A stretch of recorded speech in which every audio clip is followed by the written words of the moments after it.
We bought 80 acres of off-grid forest last year in northern Michigan and plan to make a variety of forest-based products. First up is maple syrup. This is our first year making maple syrup on a larger scale, after about 10 years of tapping a handful of maples in our backyard for our own use. On this trip in late February, my plan was to set up sap lines running to 50 sugar maple trees. I'll eventually be boiling down the sap in this shed, which still needs a bit of work.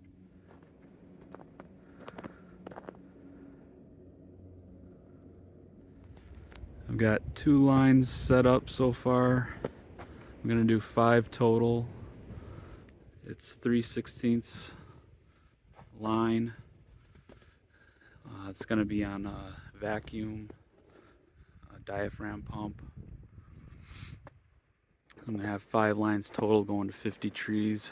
It's been a little bit of trouble trying to uncoil the line myself and not get it all tangled up, but it's not too bad. It's on a little bit of gravity vacuum, not much. It's probably 10 feet at most. Most of the work is going to be done by the SureFlow pump. I'll be pumping right into this IBC tote, 275 gallons. I figure this should hold, I don't know, maybe four days worth of sap runs, maybe a little less if it's a really heavy run.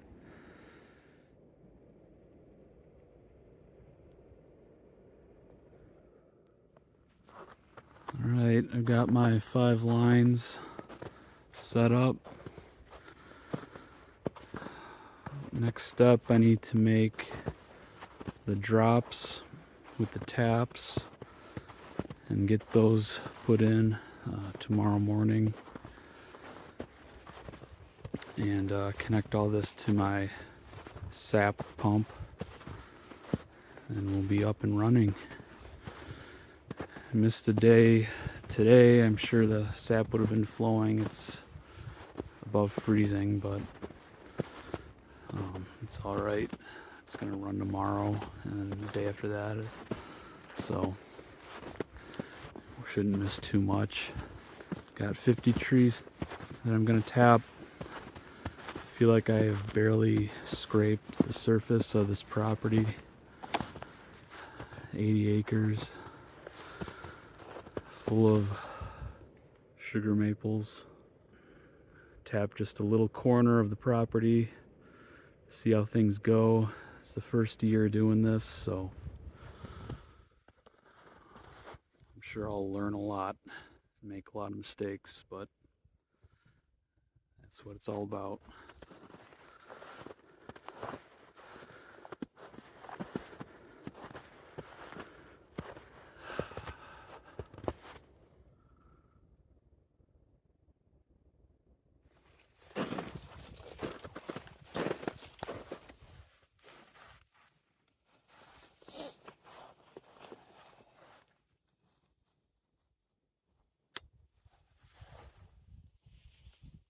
Here I'm connecting a drop line to the end of one of the 5 lateral lines that includes the tap.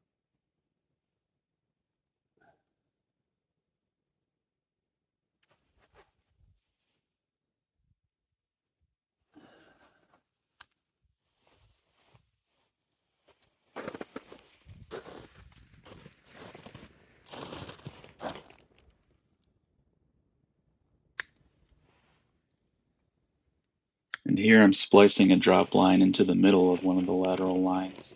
It includes the T and the tap.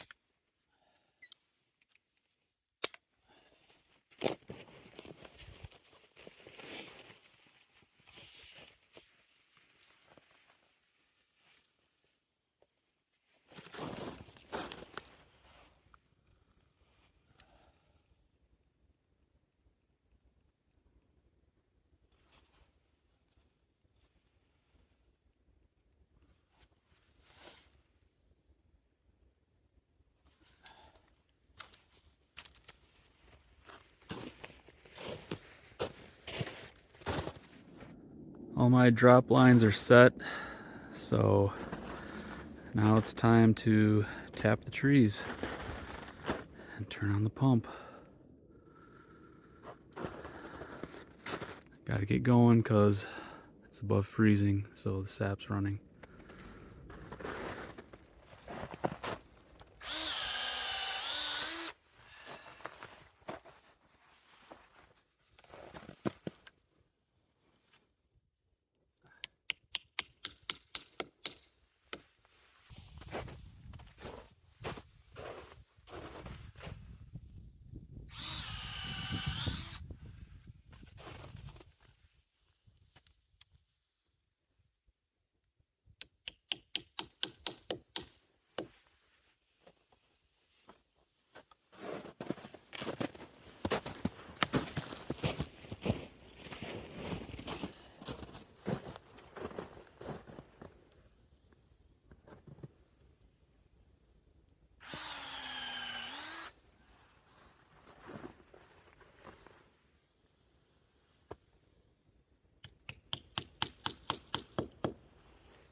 All the trees are tapped and they're plumbed into this pump system.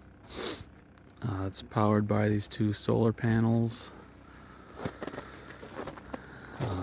Solar panels connect to this charge controller, and it powers this battery, lithium battery, that provides power for the pump and the temperature sensor. The temperature sensor switches on the pump when it's above freezing and shuts it off when it dips below freezing. There's the pump right there. It's a diaphragm pump. It can freeze and it won't damage the pump. But hopefully the way I have it set up, it shouldn't have any water in it when it shuts down. I've got the 5 lines plumbed in right here. There's also a bypass line. If for some reason the pump shuts off, the sap can still flow through gravity through the bypass line. And got a vacuum gauge here. It's pretty low vacuum number. I'm not sure. Maybe it's not supposed to be plumbed in right here at the end, or maybe something's not totally tight.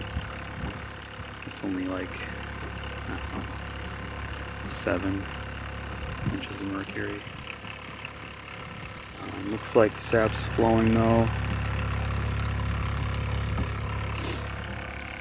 Going into the tank.